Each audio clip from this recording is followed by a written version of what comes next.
Thank you. Thank you so much. So my name is Daliso Chaponda. As he said, I am from Malawi. Yes, from Malawi. And I've been living in the UK now 7 years, and I still do not fit in. And England is legitimately a nation of complainers. Everybody hates their jobs. They hate their weather. Biggest complaint is financial crisis. Financial crisis. I'm from Africa. What are you talking about?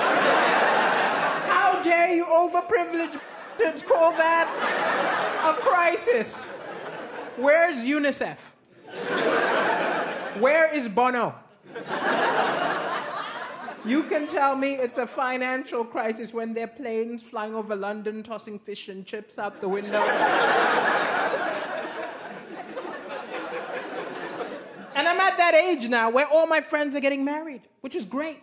The only problem is married people forget how horrible and lonely it is being single. They have the nerve to call their single friends and dream of being single. It's so insensitive. I get calls saying, "You're so lucky being single." I get home, my wife just starts nagging me, nag, nag, nag. I'm like, hey, I have to nag myself. I get home, I'm like, what time do I call this? Why don't I ever do the dishes? Sometimes I think I don't appreciate myself.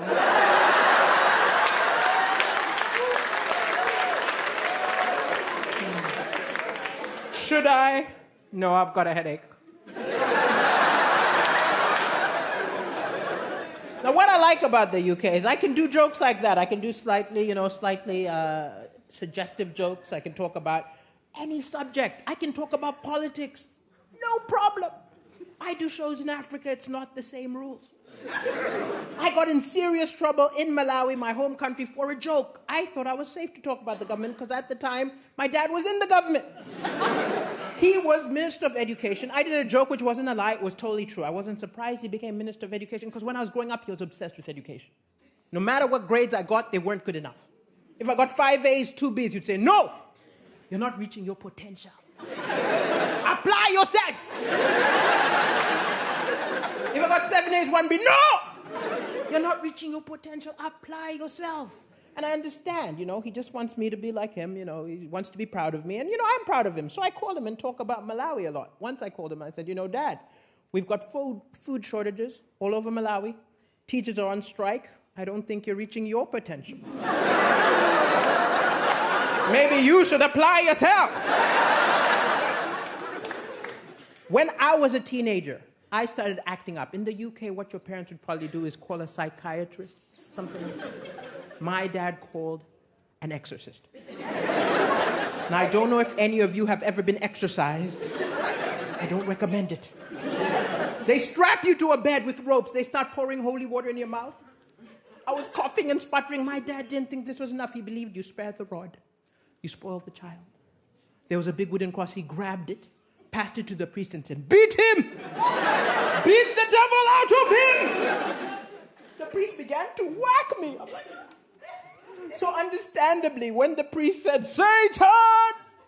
I figured I better play along. I'd watched The Exorcist, so I tried to turn my head around and yes, I am Satan. He said, Satan, leave this boy. I said, I'm leaving.